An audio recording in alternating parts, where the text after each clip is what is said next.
a partir de las casas de un valor de 500.000 dólares. ¿Qué opina? Si quiere opinar sobre ese tema, justo no es por lo que lo estamos invitando, ¿no? pero... Es complejo. Siempre el tema de los aumentos de tributación en este país son un problema. ¿Y dónde radica el problema? ¿En el análisis de quién es el que tiene más realmente? ¿Qué es tener más? Bueno, justamente, la contribución inmobiliaria es un tipo de tributación que es sobre patrimonio, sobre las viviendas.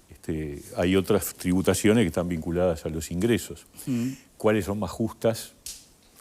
Ese es todo un tema de discusión filosófica, porque muchas veces, como recién se hablaba del ejemplo de esta señora... Por ahí es lo único que tiene. Tener patrimonio no significa tener ingresos y obviamente el pago de los impuestos al patrimonio están vinculados a la posibilidad de tener ingresos suficientes. Entonces, es complicado. De hecho ya la contribución inmobiliaria tiene una diferenciación por una escala del valor de las viviendas, por la ubicación, etc.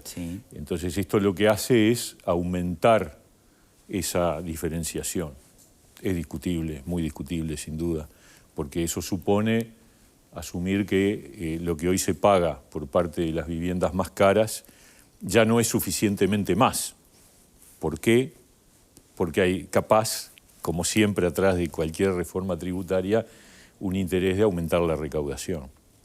Entonces todo el discurso empieza a tener otra derivación que es mucho más discutible, ¿no?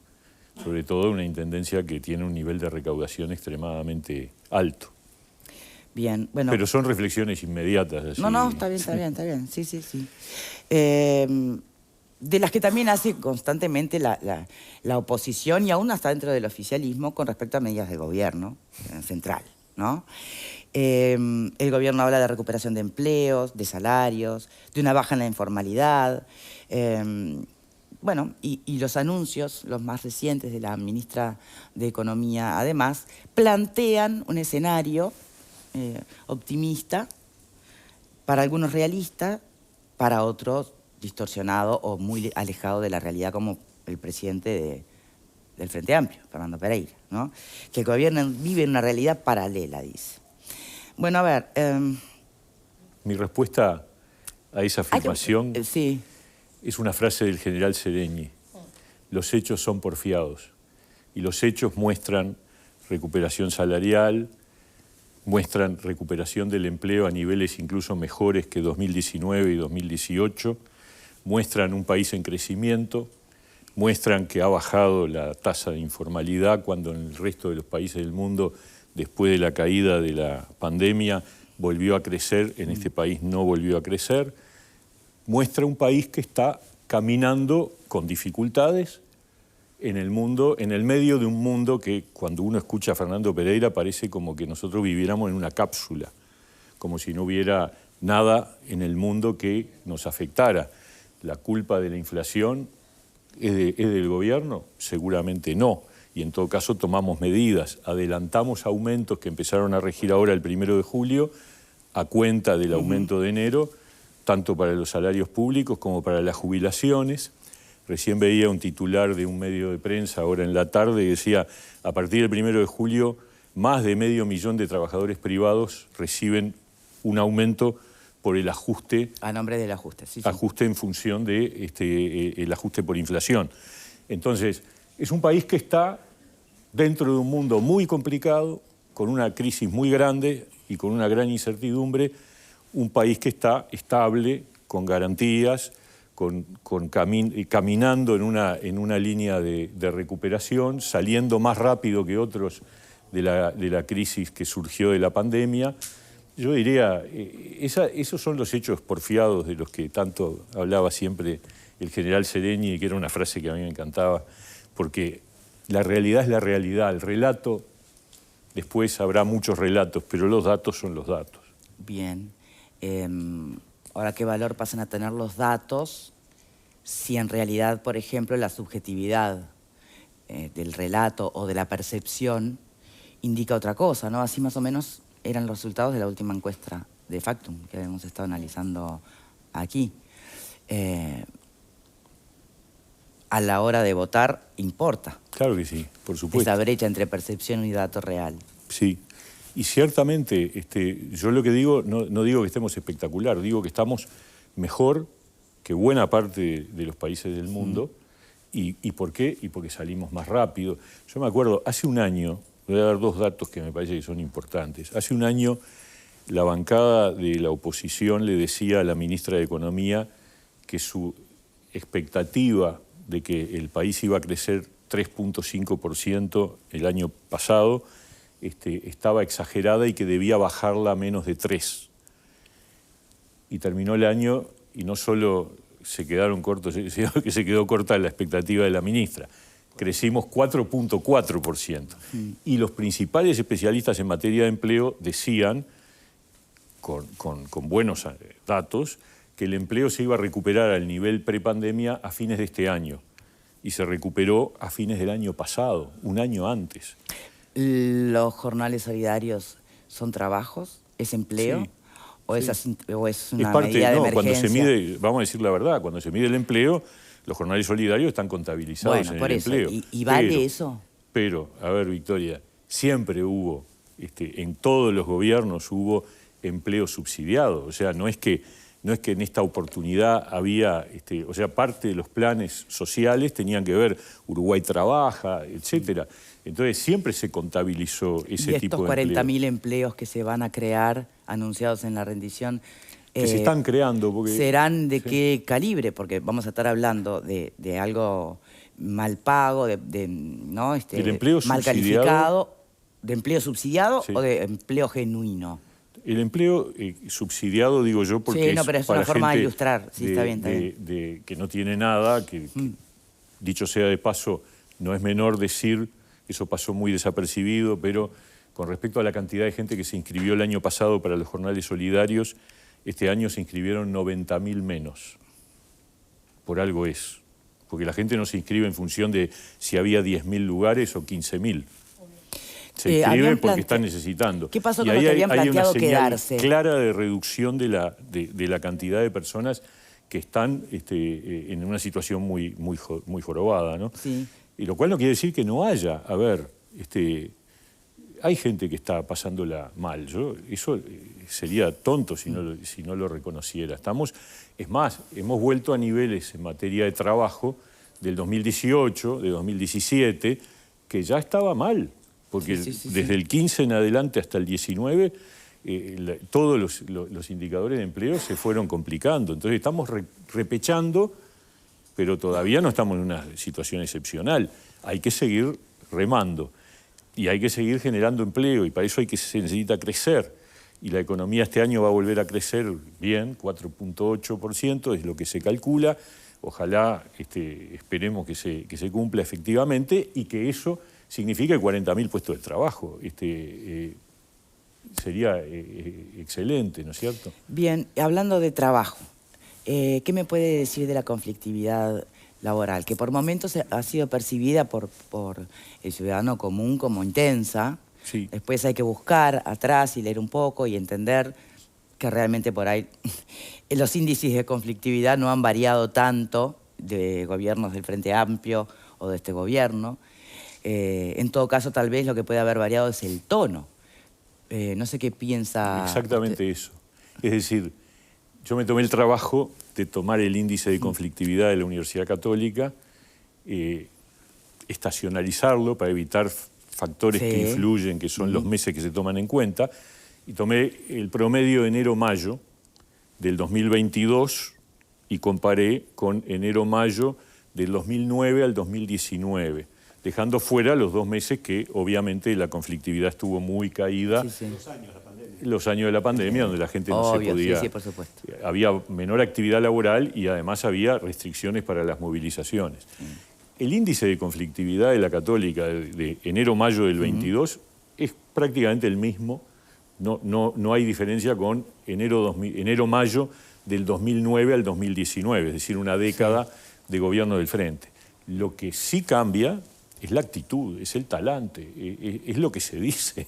Ese es el problema. El problema que tenemos hoy es de crispación, es de querer construir el relato de la catástrofe. Entonces Bien. nos han dicho de todo. Yo escucho los discursos de cuando se convoca el paro general y no sé qué, y se habla de emergencia alimentaria y de cosas que realmente olvidan que, por ejemplo, la cantidad de personas pobres en Uruguay en 2017 creció en 2018 y volvió a crecer en 2019, y no había ni pandemia ni guerra. Y después sí, creció, por supuesto, en 2020, como creció en el mundo entero. En el mundo entero aumentaron 110 millones las personas pobres en 2020. Obviamente que en Uruguay también iban a aumentar, aumentaron 100.000, pero en 2021 bajó una parte, alrededor de cerca de 40, y nos está faltando seguir recuperando. Y en la medida que el país crezca, va a seguir creciendo, va a seguir recuperándose. Entonces, ese discurso catastrófico de que se habla de un desastre, no es la realidad del país. Bien, no es la vida cotidiana de la gente. ¿Que tenemos problemas? Y sí, claro que tenemos problemas. Ministro, yo entiendo perfecto la percepción desde el oficialismo del tono o el talante de los sindicatos en esta administración, pero también me pregunto, tal vez buscando autocrítica si es que la hay, ¿no? ¿Acaso no han habido también voceros de este gobierno que han tenido un tono y un talante para con los sindicatos que no tuvo la izquierda en su administración? A ver, yo no puedo hablar por otros, sean del partido que sean, yo hablo por usted es muy medido, siempre lo fue. Tuvimos ayer un debate con el presidente del PIT-CNT en un medio sobre el tema de la reforma de la ley de negociación colectiva, en muy buen tono, intercambiando. Yo creo que ellos se han ido para más arriba de los límites cuando dijeron que con eso se destruía la negociación colectiva. Eso es insostenible. No lo sostuvo ayer Abdala en el debate, porque no lo puede sostener.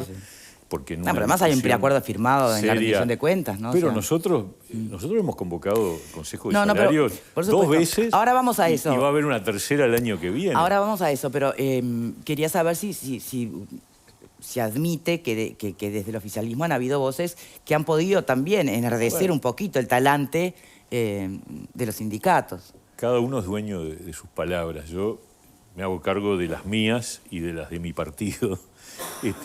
Pero sin duda que cuando se radicalizan las posiciones puede haber excesos de todas partes. De todas maneras, lo que yo noto es que también depende de cuál es la investidura.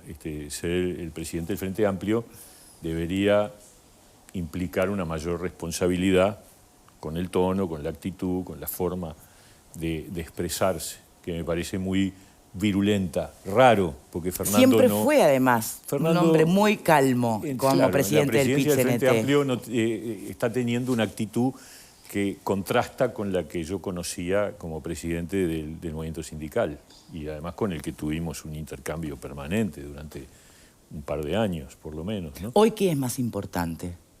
¿Poderse sentar y llegar a acuerdos con el presidente del PIT-CNT o con el presidente del Frente Amplio? A mí me toca hablar con el presidente del PIT-CNT.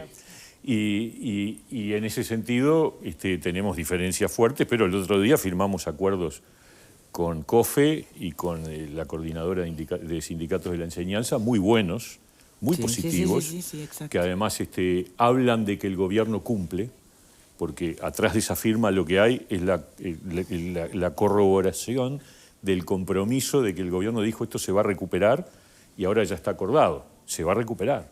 Es decir, está firmado por los sindicatos públicos. Y en el sector privado estamos encaminados a lo mismo, a conseguir que al final del periodo de gobierno hayamos vuelto al poder adquisitivo que existía antes de la pandemia.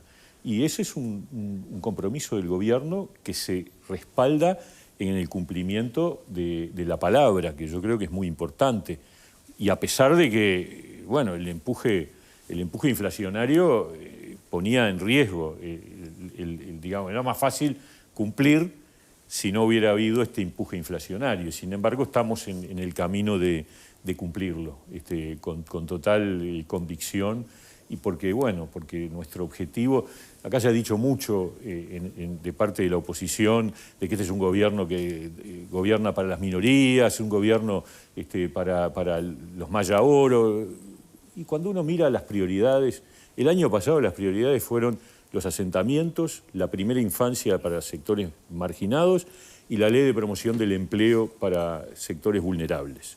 Prioridades claramente sociales y dirigidas a los más débiles. Este año es la educación, la recuperación salarial y el refuerzo de la recuperación de la seguridad.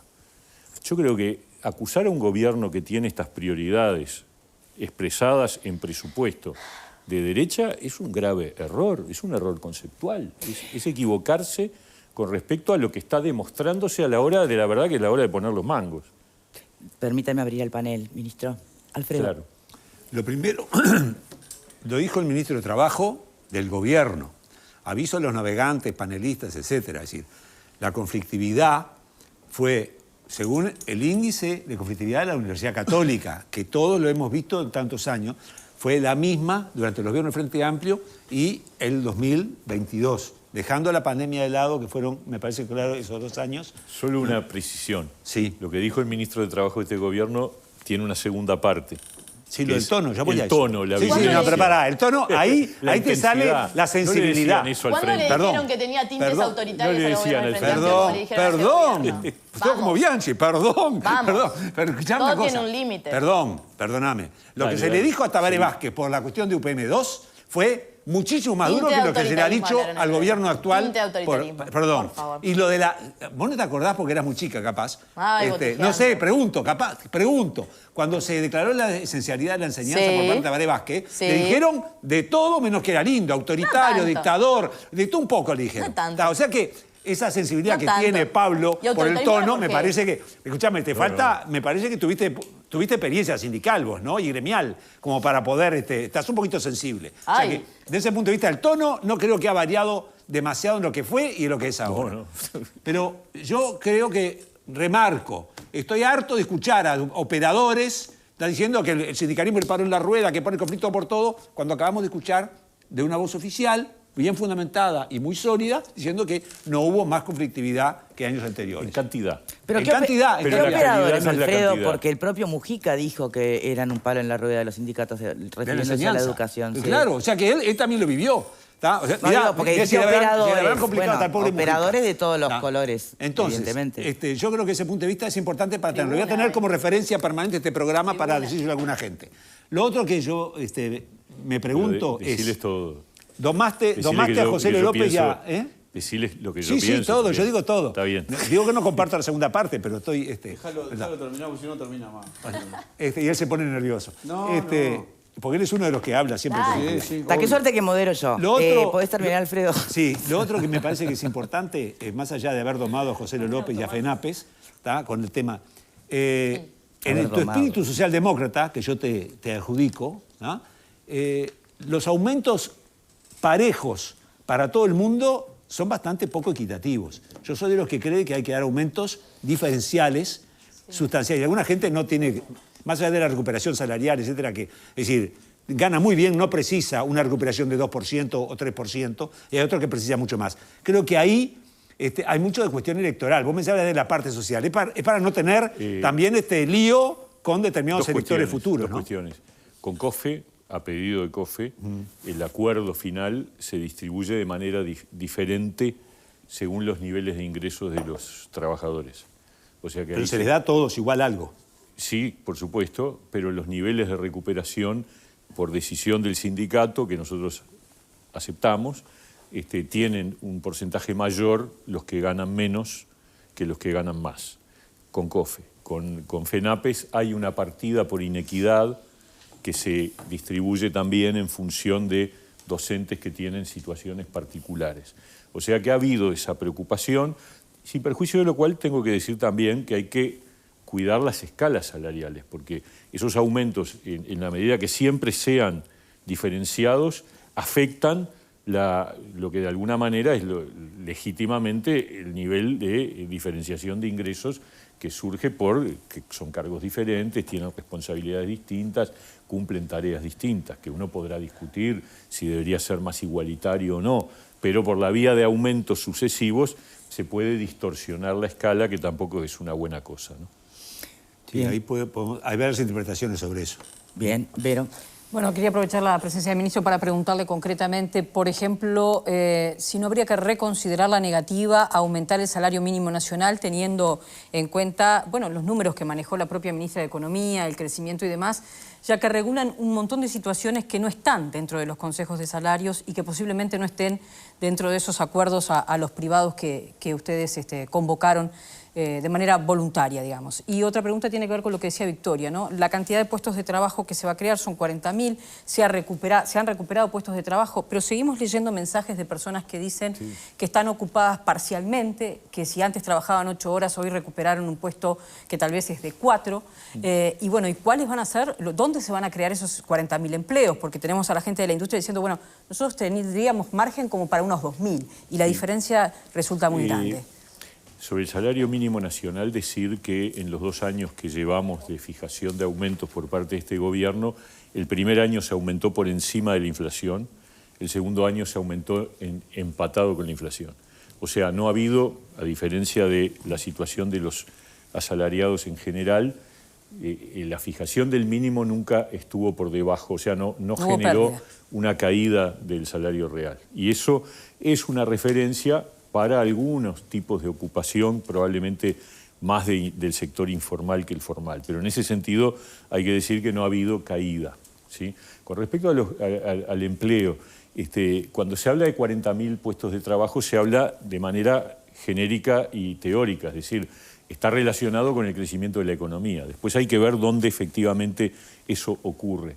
Yo hoy no tengo un dato claro de dónde está ocurriendo, sí lo que veo es que el empleo se recuperó a los niveles previos de la pandemia, incluso este aumento de 4 décimas del desempleo que se registró en mayo, subiendo a 8,1, cuando uno compara los mayos, es más bajo que el año 20, por supuesto, que el 21, que el 20, que el 19, que el 18, y empata al 17. O sea que igual seguimos teniendo un índice de desocupación particularmente bajo. Y bueno, hay que seguir trabajando para recuperar. Y con respecto a la subocupación, o sea, el trabajo por menos cantidad de horas, nosotros acabamos de mandar al Parlamento una continuidad del seguro de paro parcial para algunos sectores de actividad por 3 meses más, porque hay sectores que, la verdad, la temporada turística en particular no fue buena, se nos cayó al comienzo prácticamente entre los problemas climáticos y la ola que tuvimos en enero, y entonces hay que ayudar hasta que arranque la siguiente temporada, y esos son unos 10.000 trabajadores que están trabajando mitad de tiempo. Están cobrando un subsidio por la otra mitad, pero no cobran el 100% del salario. Quizás Bien. ahí Me hay queda una pendiente explicación. dónde se recuperaron esos empleos. Hablamos de la construcción, de la industria, ¿de qué sectores son los que están La empujando la construcción ha creación? crecido, sin duda. El sector, el interior, En el ha interior. crecido bastante Sí, más pero que ¿qué sector? Montevideo. Y eso es porque siempre ha pasado así. Cada vez que el sector agropecuario levanta, no solo genera puestos de trabajo directos de la propia actividad, sino que genera una enorme cantidad de puestos vinculados, proveedores, comercio, etcétera. Las ciudades y pueblos del interior se reactivan prácticamente de una manera muy fuerte. Bien. Así pasó después de la crisis del 2002 y está pasando ahora con claridad, ¿no? Fernanda. Unas reflexiones. Yo creo que acá hay algo que queda clarísimo y me parece fundamental, que es que el ministro está diciendo bien claro que nadie parte de la base de que acá está todo bien.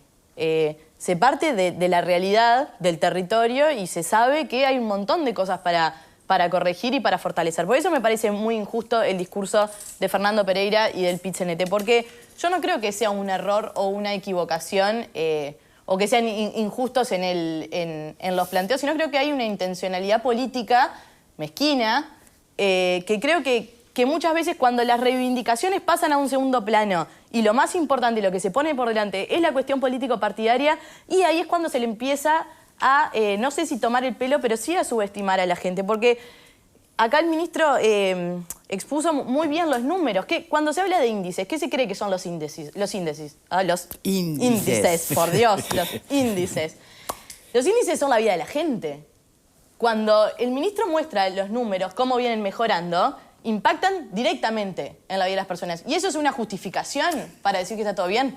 Y no, lógicamente que no. Pero ahora, ¿cómo se creen las personas, Fernando Pereira y el Frente Amplio, con esta oposición tan feroz que se lleva adelante, que se mejoran esos índices? ¿Qué se creen? ¿Que no fue trabajando? ¿Que no fue con las medidas que se llevaron adelante por el gobierno? Yo solo te digo que acabamos de perder una televidente, Irma Díaz. ¿Se dan cuenta que no hablan de los jubilados? Me desilusiona el programa. Gracias, no lo miro más.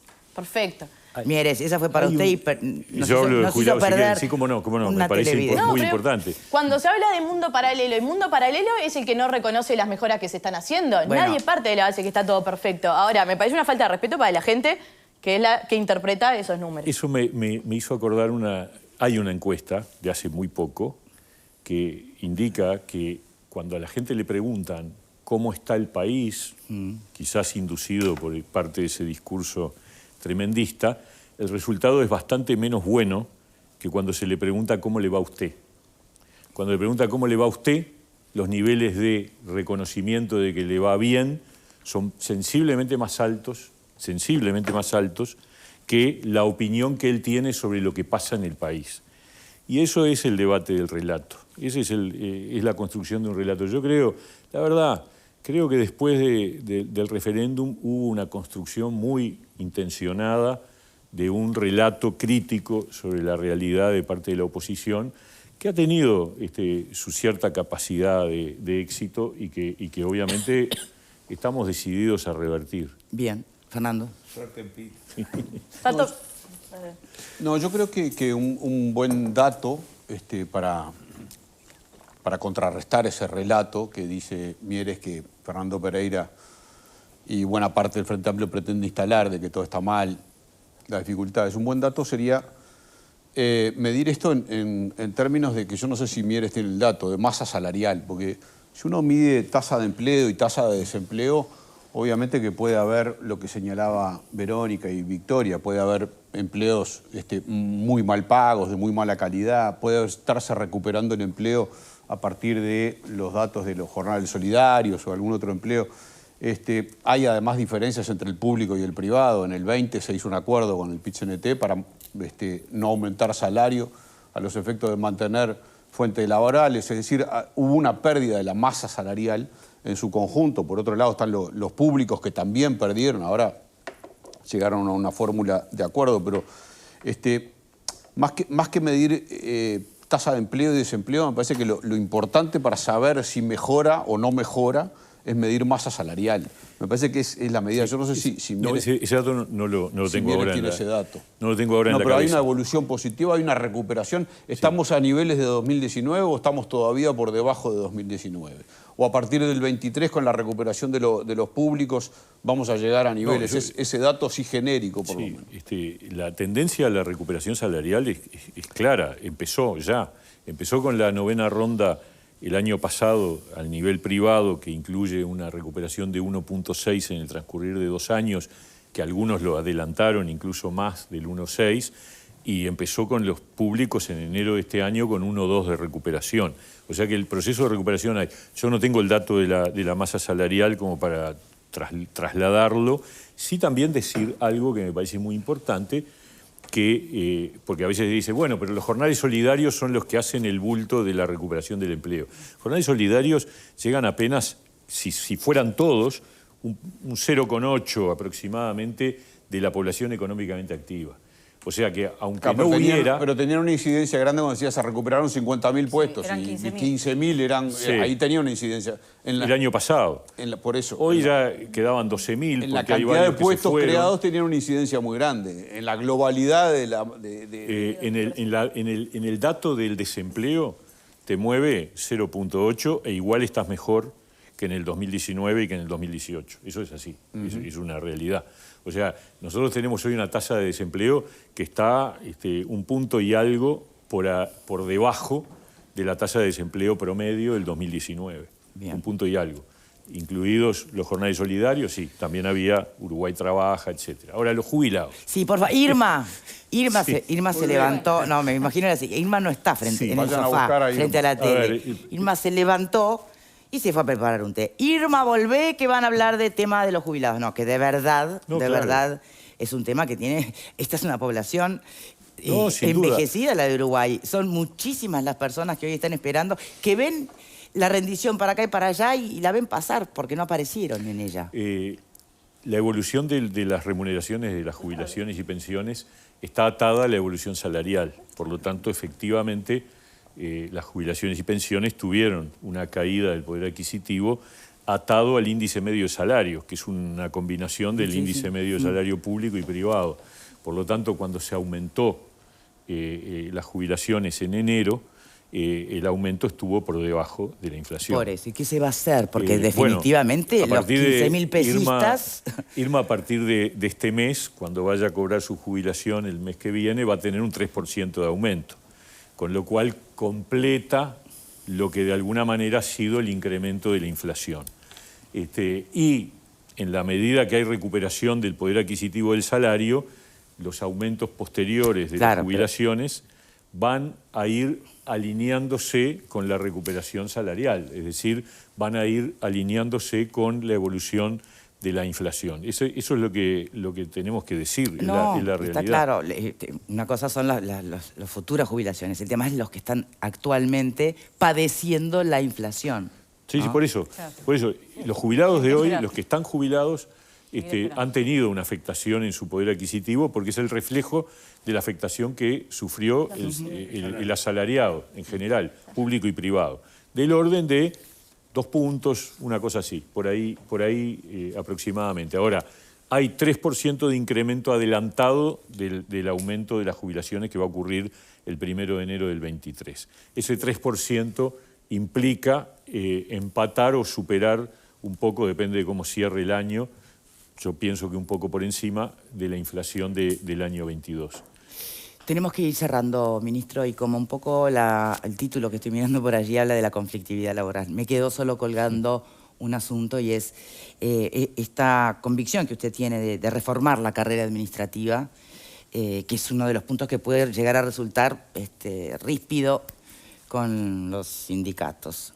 Sí, sin duda que el objetivo de la reforma de la carrera administrativa es un objetivo que está en la mesa del gobierno porque es parte de esa reforma del Estado tan mencionada durante tanto tiempo y nunca concluida, nunca realizada. Y en eso está mi compañero de partido, Conrado Ramos, al frente de la Oficina Nacional de Servicio Civil.